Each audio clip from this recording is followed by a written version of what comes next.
और कोई बजा ही नहीं सकता। प्रेम का सागर भी है, लेकिन प्रेम व्यक्त कैसे होता है?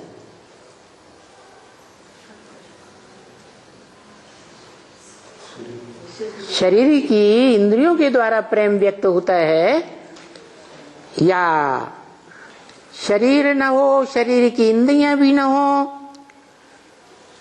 प्रेम व्यक्त हो सकता है? नहीं हो सकता।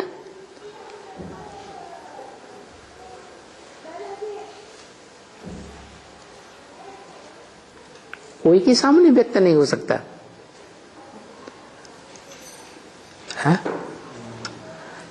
अगर उसका प्यार जो सदा निराकारी स्टेज में रहने वाला है, उसको अपना शरीर नहीं है और उसका प्यार व्यक्त नहीं हो सकता, तो कोई पहचानेगा कैसे? है?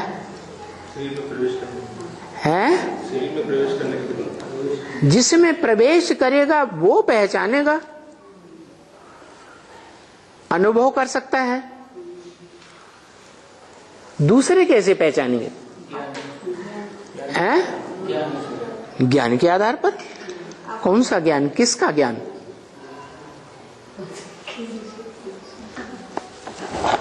अरे रसगुल्ला है, खाया है, अनुभव किया है, तो ज्ञान पैदा हुआ कि भाई ये तीखा है, कड़वा है, नमकीन है, मीठा है, ज्ञान हुआ ना है?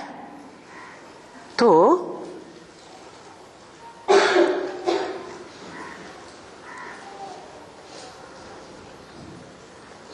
किसने खाया निराकार को?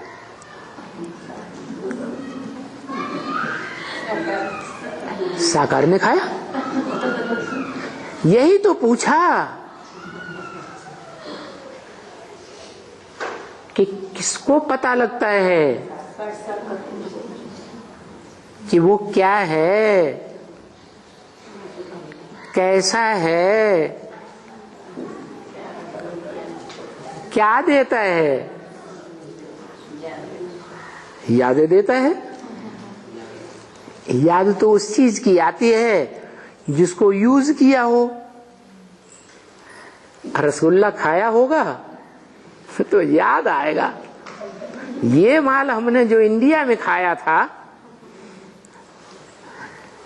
बंगाली रसगुल्ला बंगाल में खाया था, वो माल हमें अभी तक और जगह खाने को नहीं मिला। याद आया ना? तो याद तभी आता है जब अनुभव किया जाता है, और वो भी इंद्रियों से।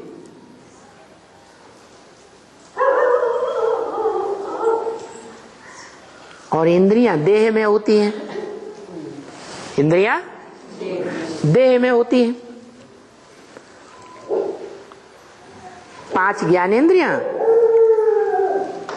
5 कर्मेंद्रियां, और उन 10 को कंट्रोल करने वाली 11वीं इंद्रिय मन। बहुत ही पावरफुल।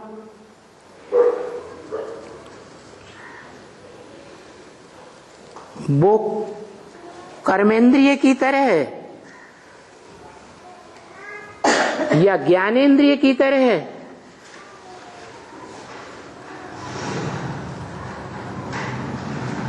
उतनी स्थूल नहीं है।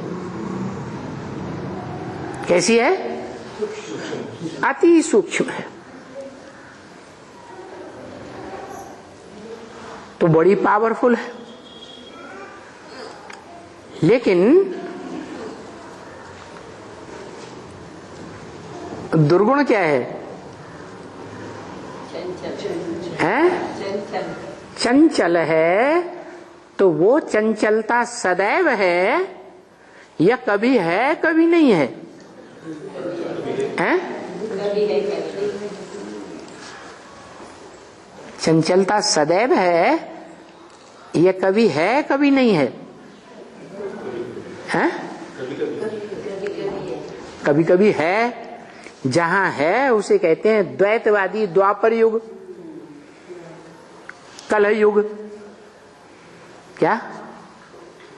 दो पुर हो गए, दो राज्य हो गए, दो धर्म हो गए, दो भाषाएं हो गई, तो आपस में खटाखट लड़ाई होती है। द्वैतवादी दुनिया में वो चंचल है। तो ऐसी भी तो दुनिया होगी जो एक की स्मृति में रहने वाली हो, सदैव स्व की स्मृति में रहे, स्वधर्म में रहे। स्व माने आत्मा, आत्मा की स्मृति की धारणा में रहे। स्वधर्मे निधनम से, ऐसी भी तो दुनिया है।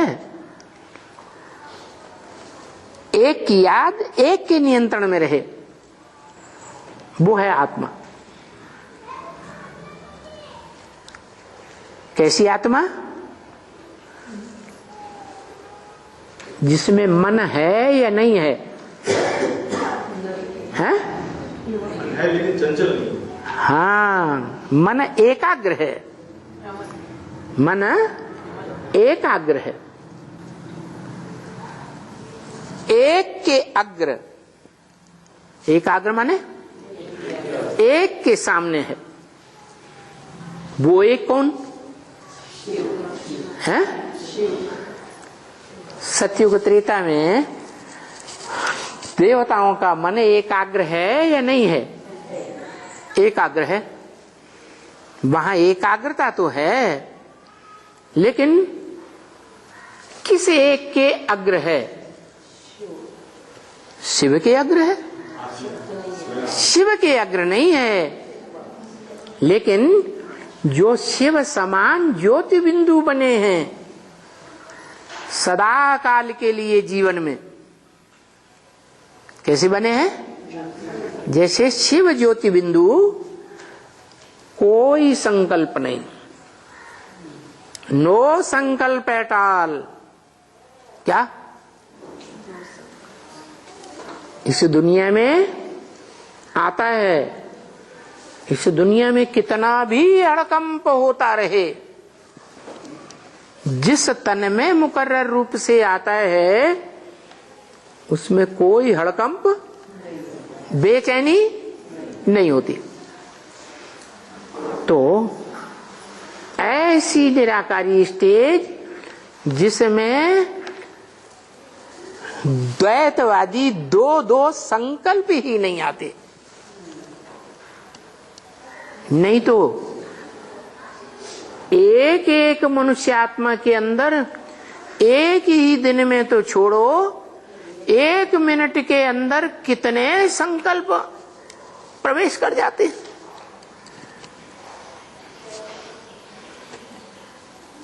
नहीं, इतनी चंचलता आती है मन की, जिसे मन कहा जाता है संकल्प विकल्प करने वाला, सोच विचार करने वाला। वो बहुत तीव्र गति से काम करता है। इतनी तीव्रता और कोई ज्ञानेंद्रिय और कर्मेंद्रियों में नहीं होती है। आंख में चंचलता होती है, पता नहीं कहां की कहां चली जाती है, लेकिन मन तो बहुत ही चंचल। अभी अभी लंदन में, अभी अभी जापान में, कहां का कहां, एक सेकंड नहीं लगता। अभी अभी स्वर्ग की अनुभूति करे, स्वर्ग का साक्षात्कार करे कराए, अभी अभी दुख की दुनिया में। तो इतना तीव्रता वाला मन उस मन को जो मनुष्यों में होता है